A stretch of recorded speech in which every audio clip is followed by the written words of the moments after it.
السلام عليكم ورحمة الله وبركاته. بداية اللهم صل على سيدنا محمد وعلى آل سيدنا محمد كما صليت على سيدنا إبراهيم وعلى آل سيدنا إبراهيم، وبارك على سيدنا محمد وعلى آل سيدنا محمد كما باركت على سيدنا إبراهيم وعلى آل سيدنا إبراهيم في العالمين إنك حميد مجيد. حبيبي، كل عام وأنتم بخير. بالأول أنا جاي أكلمك شوية كده وأوضح لك إزاي الإعلام المصري إزاي الإعلام المصري وصل الإعلام الرياضي المصري وصل إلى مرحلة تعد إلى مرحلة الفجر. فجر إعلامي ملهوش إلا اسم غير كده، فجر إعلامي. تمام. كلنا فاكرين فيلم إيه؟ محمود عبد العزيز أما قال له بتستعماني يا هرم. هي الحكاية ماشية كده، بقت إيه؟ تستعماني يا هرم. إحنا ماشيين دلوقتي بقانون تستعماني يا هرم، ولازم تقبل.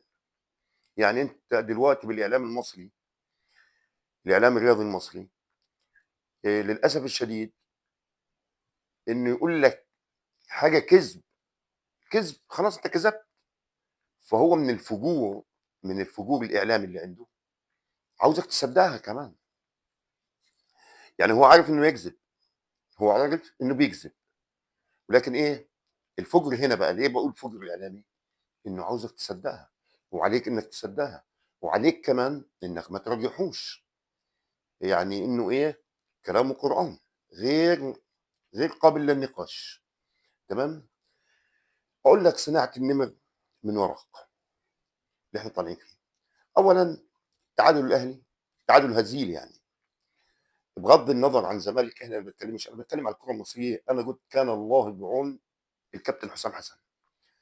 اما دي النخبه، يعني دول النخبه، الاهلي على كم واحد من الزمالك، كم واحد ممكن من بيراميدز، كده دول النخبه بتوعنا. دي نخبه كره القدم. هتكلم معاك بكم حاجه كده، وجايب لك كم حاجه كده بالاثبات. انا بكلمك كره قدم، تمام، وبكلمك ارقام. والان كره القدم لا تعترف الا بالارقام. يعني كره القدم لا تعترف الا بالارقام. امبارح بالامس مباراه الاهلي، تمام، قال لك مصطفى شوبير العملاق، اوريك كيف صناعه النمر من ورا. مصطفى شوبير العملاق هو اللي اهل الاهلي. مصطفى شوبير، لولا شوبير لابصر ايه، لولا شوبير لولا شوبير. طيب، انا عاوز اي واحد كابتن كوره، تمام، يرد علي باللي انا بقوله.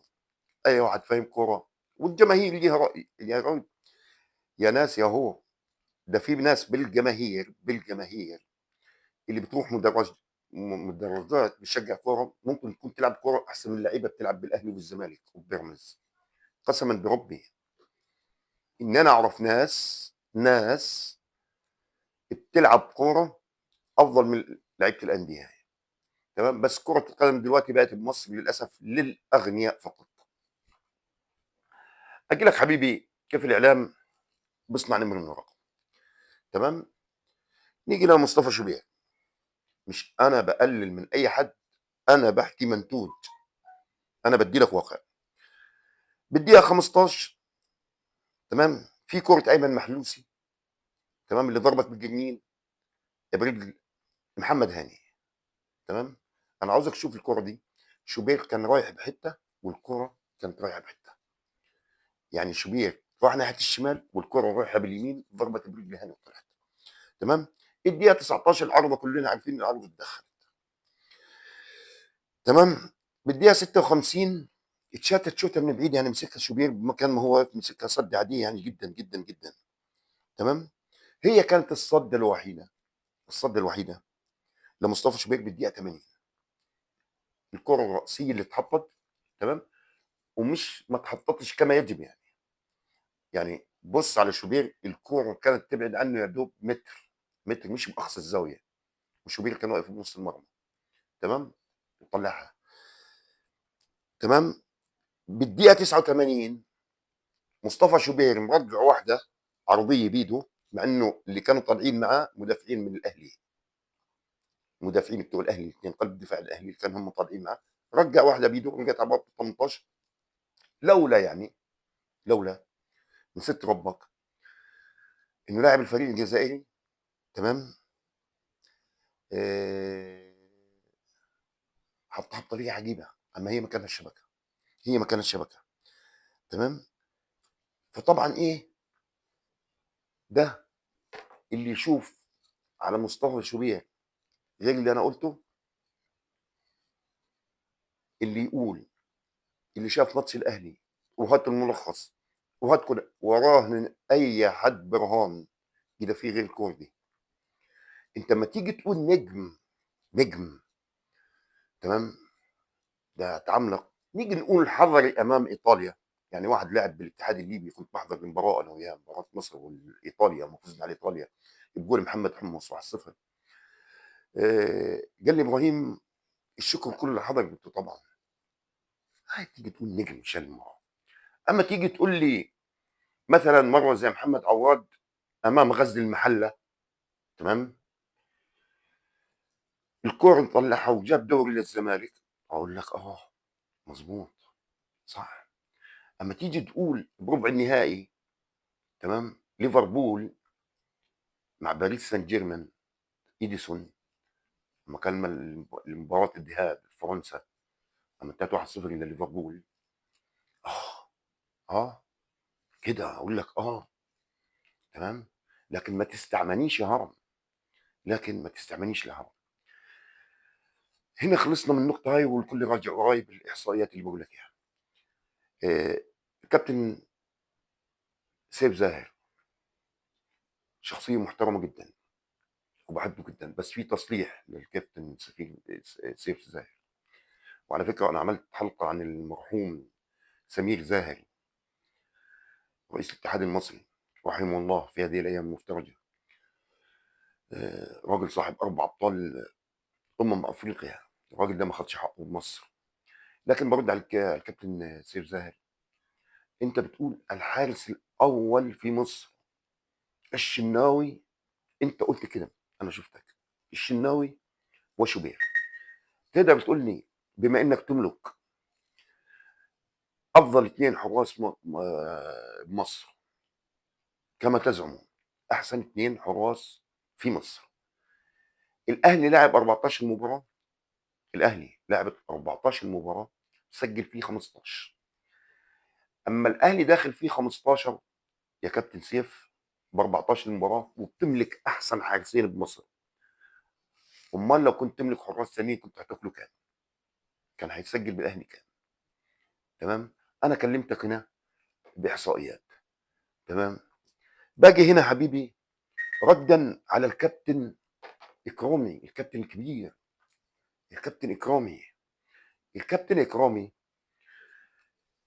كان طالع مع مهيب عبد الهادي. طبعا مهيب انا طلعت لكم بريق النفاق، حتى اللي فين طلعت لكم فيديو على مهيب وهو بشجع الزمالك في بدايته، واحنا الزملكاويه وبيتكلم احنا الزملكاويه، دلوقتي عمل فيها ابن من ابناء الاهلي. طبعا عملت لكم فيديو شورت كده صغير جبته وهو بيتكلم عشان اوريك الفجر الاعلامي وصل لفين. بقوا ياكلوا، يعني الاعلاميين دول بقوا ياكلوا ايه على جميع الموائد. طبل لفلان طبل، سقف لفلان سقف، فلان برافو فلان برافو، تمام. برد على الكابتن كرامي، تمام، وهو بيعترض على الاحصائيات اللي الراجل مش عارف ايه كانه اسمه خالد 8 جيجا اللي برنامج مهيب كان جايب الاحصائيات، وانه الاهلي داخل فيه 15 والاهلي جايب لعيبه باثنين. طب ليه ما تيجي يا حبيبي انا اسمعك اياها احسن، اسمعك اياها. والكابتن اكرامي بيهدد فيه، بيقول له انت النهارده هتشوف هيعملوا فيك ايه على السوشيال ميديا. بيقول للراجل انت هتشوف النهارده هيعملوا فيك ايه على اعلام الاهلي، يعني ما تتكلمش، يعني مش عاوزك تنطق، ما تجيبش اخطاء اهو.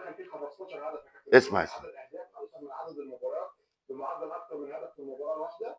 اجمالا في الموسم كله كل البطولات الاهلي لعب 32 مباراه دخل فيه 36 هدف. بالك دي ثالث اسبوع على التوالي مصمم على يا عم الاحصائيه دي. لا ما الاهلي لعب كام مباراه ودخل فيه كام جول؟ كل مره كل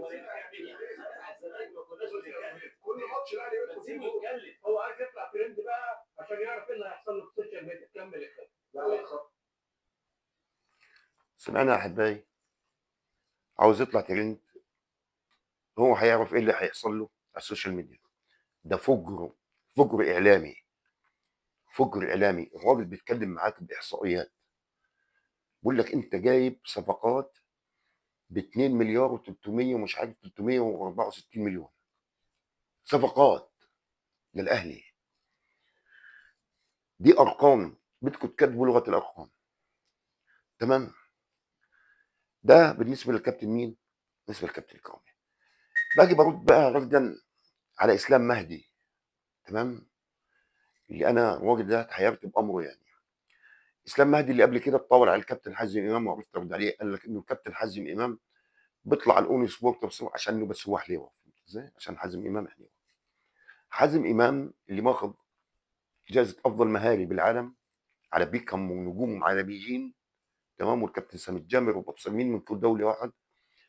اسلام مهدي يقول لك انه ايه، حازم امام بيطلع على الاون سبورت محلل كوره عشان ايه؟ احلى منه بس شكليا يعني. تمام. طيب باجي برد على الكابتن مين؟ اسلام مهدي. شفت له كام قصه كده، كان مع شويه شباب حلوين كده زملكاويه، قال يقنعوه انه يقنع الهاي. الراجل ده كان طالع مش مذاكر، ده اتكلم على انه اي سي ميلان، اي سي ميلان الايطالي هو نادي القرن يعني مش ريال مدريد. طبعا ما انت من حقك تقول كده. تمام.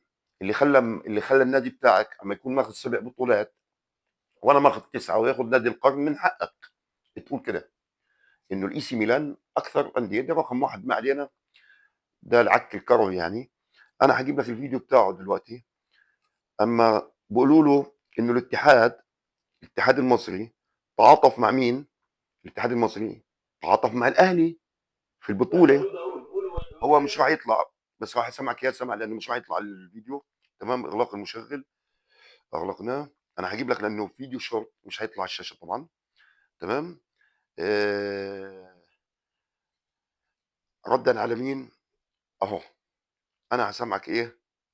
هسمعك دلوقتي. ليه لما تم سؤالك على ان في حاله انسحاب بيراميدز في عدم اللقاء او الذهاب، عدم الذهاب للقاء سيراميكا كليوباترا، ان هيتم خصم 6 نقاط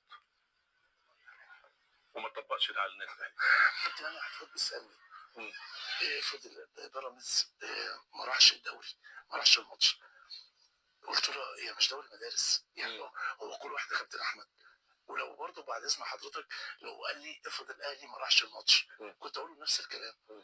هيتطبق عليه اللائحه. الاهلي ما راحش الماتش الاولاني ولم يطبق عليه.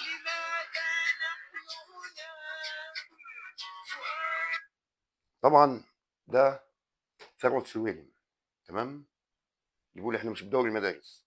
اما الكابتن احمد حسن قال له طب ما الاهلي ما راحش الماتش مع بيراميدز، ما حبش ينطق بنفس الدوري. بيراميدز بقول لهم اجلوا لي ماتش سيراميكا عشان انا عندي نهائي دوري. وطبعا لو الاهلي او الزمالك، انا بكلمك بصراحه، كان تاجل الماتش ده، اهلي او زمالك كان اجلوه. لكن عشان بيراميدز، فهمت؟ ابن البطه السوداء. دلوقتي يقول لك بيطلع بطبل لبيراميدز. انا هثبت لكم كل الفجر الاعلامي اللي احنا فيه. يقول له ايه؟ يقول له طب ما الاهلي، قال له سكت ما فيش رد، هيقول ايه؟ تمام. ال6 نقاط لسه المحكمه هتفصل، الكاس هتفصل بالدوري ده، ووريك انه بيراميدز هياخد الدوري. بيراميدز شرعا هو صاحب الدوري باللوائح. اسلام مهدي يقول للشباب إيه؟ لا اصل اللوائح اتغيرت. لوائح ايه اللي اتغيرت؟ اما احمد حسن بيسال ثروت سويلم بعد الماتش يا كابتن، ده قبل نهائي افريقيا بسنه، ليه ثروت سويلم ما دافع عن نفسه قال له اللوائح اتغيرت؟ بس عشان اعرفك انه ده فجر اعلامي. تمام. ده اللي احنا فيه، ده فجر اعلامي. تطلعوا بتضللوا شويه شباب طالعين زي الورد. تمام. بتضللوهم بكره القدم. تمام. طالع جايب لي شويه شباب بده يقنع الشباب زملكاوي انه شيكابالا مش اسطوره. يا راجل ابيت ام رضيت انت او غيرك، شيكابالا، الكابتن شيكابالا اسطوره زملكاويه بشهاده مدربين الاهلي. مش هقول لك جماهير الاهلي، انت بتفهم اكثر من مال الجوزي، تفهم اكثر من مال الجوزي، تفهم اكثر من نجوم الاهلي. شوف يا راجل حراس الاهلي بيتكلموا ايه عن شيكابالا، حراس الاهلي اللي عانوا منه، مش دفاعا عن الكابتن شيكابالا. نيجي بقى اثبت لك سيدي العزيز حبيبي العزيز الفجور الاعلامي، الفجر الاعلامي اللي احنا فيه بمصر كلها تطلع تطبل كابتن حبيبنا. الله اكبر الله اكبر، العزه لله ومرحبا في ذكر الله. بشوف حبيب لينا، يعني انا شخص بحبه جدا، يعني بحب اشوف حتى الملقب بالهستيري، الاقيه كاتب لي على الفيديوهات: الصفقه المرعبه مهاجم افريقيا المصري المرعب الاهلي جابني. انا بتخض وانا نايم، بتخض يا جدعان، انا زملكاوي سامحوني، يعني بتخض بترعب، بقول ايه ده؟ ايه ده؟ ده احنا خلاص هنشوف ايام يا جدعان يديك الفصيح من بيضه بصيح. قسما بالله الاذان بيأذن اهو.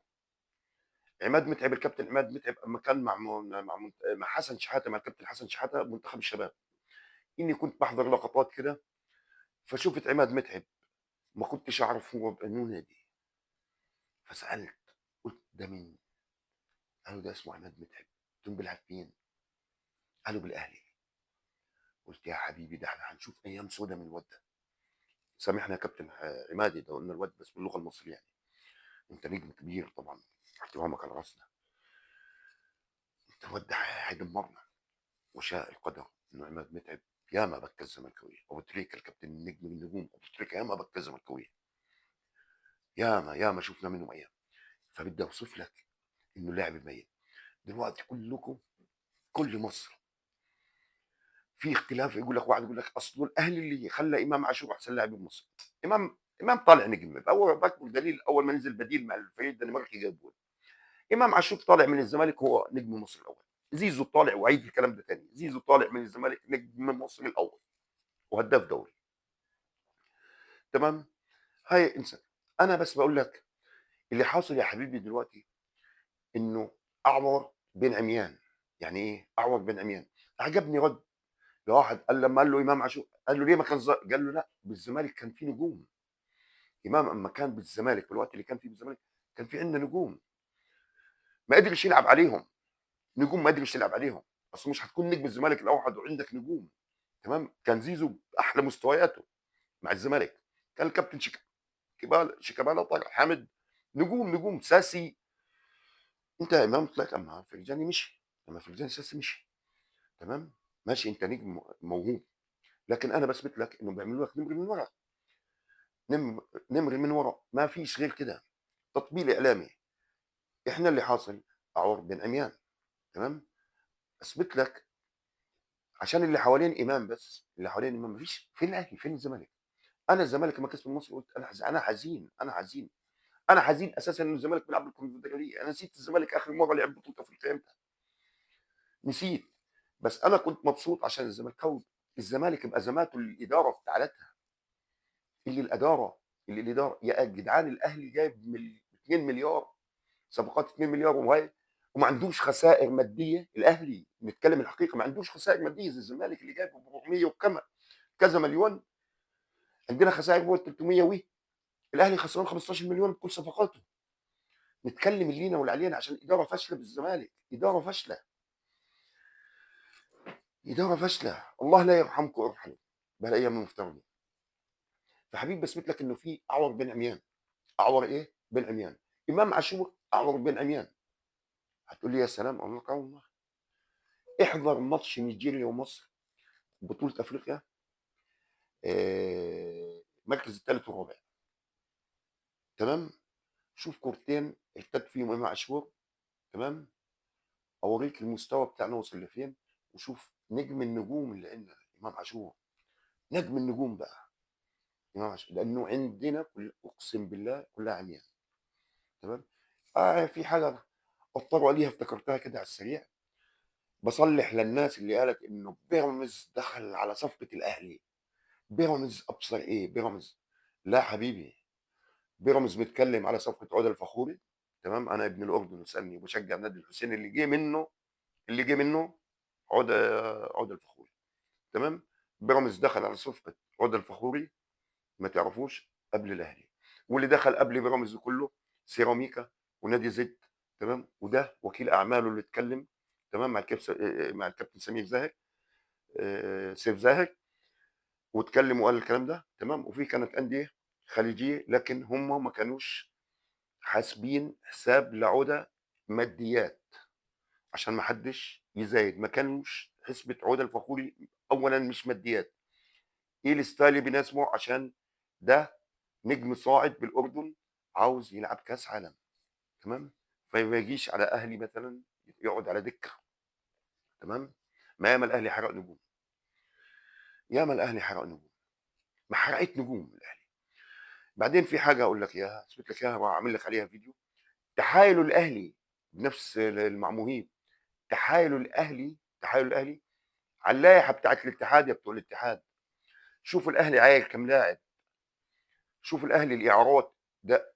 قسما بالله عندنا فضايح بالكره المصريه، لو الفيفا تعلم فيها صح والله لا تمنع النشاط المصري كله لكرة القدم، لا تمنع النشاط المصري كله لكرة القدم، على الفجر الإعلامي اللي احنا فيه. هعمل لكم فيديو على